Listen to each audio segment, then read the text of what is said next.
नमस्कार दोस्तों, आज हम बात करेंगे उस खबर की जिसने करोड़ों सरकारी कर्मचारियों और पेंशनर्स का ध्यान अपनी ओर खींच लिया है। सोशल मीडिया पर दावा किया जा रहा है कि 8वें वेतन आयोग यानी 8th पे कमीशन में कर्मचारियों की सैलरी 400% तक बढ़ सकती है। लेकिन क्या ये सच है?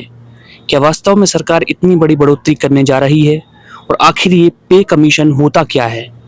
नमस्कार दोस्तों, आप देख रहे हैं न्यूज़ डिकोड बाय VCKT और आज की इस वीडियो में हम पूरी कहानी विस्तार से समझेंगे।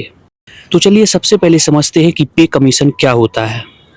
भारत सरकार समय समय पर एक आयोग बनाती है जो केंद्रीय सरकारी कर्मचारियों और पेंशनर्स की सैलरी, भत्तों और पेंशन की समीक्षा करता है।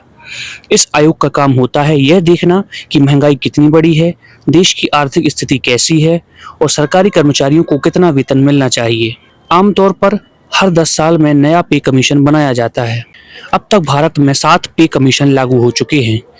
इसमें से पहला पे कमीशन 1946 में लागू हुआ, दूसरा 1957 में लागू हुआ, तीसरा 1970 में लागू हुआ, चौथा 1983 में लागू हुआ, पांचवा 1994 में लागू हुआ, छठवां 2006 में और सातवां पे कमीशन 2016 में लागू हुआ। और अब बारी है 8th पे कमीशन की। अब सवाल ये है कि 8th पे कमीशन की स्थिति क्या है। दोस्तों, सरकार ने जनवरी 2025 में 8th पे कमीशन की घोषणा की थी। बाद में इसके टर्म ऑफ रेफरेंस भी मंजूर किए गए। सरकार के अनुसार आयोग को अपनी रिपोर्ट लगभग 18 महीने के भीतर देनी है। अब बात करते हैं सबसे महत्वपूर्ण शब्द की, फिटमेंट फैक्टर।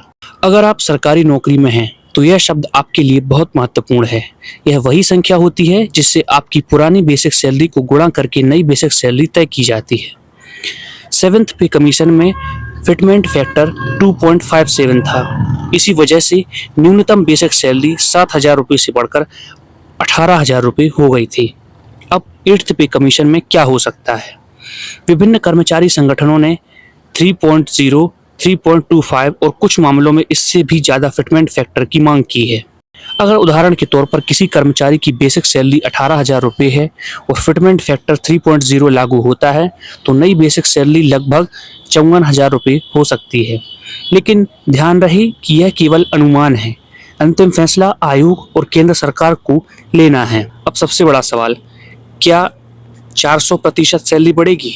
फिलहाल इसका जवाब है नहीं, क्योंकि कम से कम अभी तक ऐसा कोई आधिकारिक दस्तावेज, सरकारी घोषणा या आयोग की सिफारिश सामने नहीं आई है जिसमें 400% बढ़ोतरी की बात कही गई हो। विशेषज्ञों और कर्मचारी संगठनों की चर्चाओं में अधिकतर 20% से 60% तक की संभावित वृद्धि की बात हो रही है। तो अब बात करते हैं कि यह कब लागू हो सकता है। सरकारी दस्तावेजों के अनुसार 8th पे कमीशन का प्रभाव सामान्य रूप से 1 जनवरी 2026 से माना जा सकता है। हालांकि रिपोर्ट्स आने और सरकार द्वारा मंजूरी मिलने में समय लग सकता है। ऐसी स्थिति में कर्मचारियों को बाद में एरियर भी मिल सकता है। तो इसका फायदा किन किन लोगों को मिलेगा? तो इसका फायदा मिलेगा केंद्रीय सरकारी कर्मचारियों को, केंद्रीय पेंशनर्स को और कई राज्य सरकारें भी बाद में इसे अपने यहाँ लागू कर सकती हैं। हालांकि हर राज्य का फैसला अलग हो सकता है।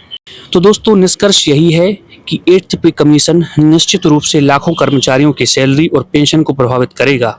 लेकिन फिलहाल 400% बढ़ोतरी की खबर को सावधानी से देखना चाहिए, क्योंकि इसकी कोई आधिकारिक पुष्टि नहीं हुई है। अभी आयोग की सिफारिशें आनी बाकी हैं और अंतिम फैसला सरकार को लेना है।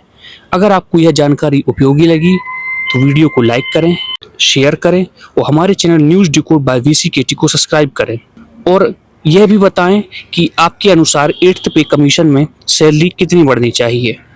और दोस्तों, अगर आप जानना चाहते हैं कि एक ऐसा देश जिसकी आबादी भारत के एक किसी बड़े राज्य से भी कम है, लेकिन स्टॉक मार्केट में वो भारत को पीछे छोड़कर आगे निकल चुका है, वीडियो को डिस्क्रिप्शन में लिंक दिया गया है, एक बार जरूर चेकआउट करें। धन्यवाद।